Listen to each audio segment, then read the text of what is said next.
Nongeye kubasuhuza inshuti bavandimwe, shalom shalom, mumeze mute? Ndizera ko mumeze neza cyane.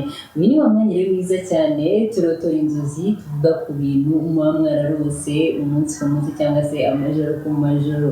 So uyu munsi rero ngiye kubaganira ku nzozi mwagiye mumbwira mwarose. Uyu munsi rero ku nzozi kurota inkuba ikubita ukihisha.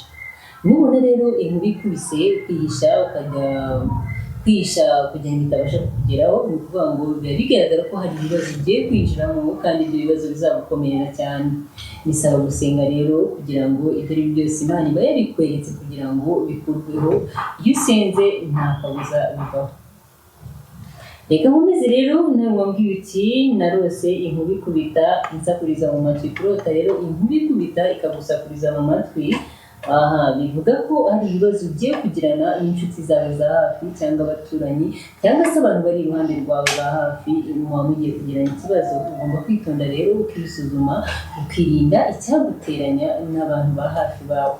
Reka nkomeze rero niba wambwiye uti nabonaga imvura igiye kugwa ariko ibanzirizwa n'inkuba, mbona inkuba iragenda isenya amazu bimeze nabi cyane. Icyo gihe rero nubona iyo nkuba igenda isenya amazu uzamenye ko hari ibyiza wari witeze byari bigiye kuza mu buzima bwawe, cyangwa se n'umugisha wari ugiye kuza mu buzima bwawe ariko utakije kuko hari ikirogoya yaje mu mugisha wawe.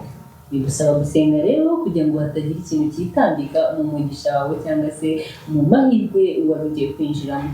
Reka nkomeze rero nawe wavuze uti narose umurabyo urimo gukubita, umurabyo urakubita ariko uratinda.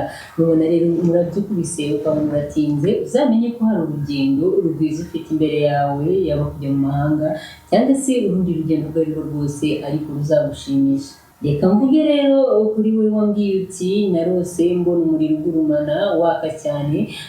Nubona rero umuriro ugurumana cyane waka, uzamenye ko ni ibibazo uba ugiye kwinjiramo ariko bidakomeye cyane.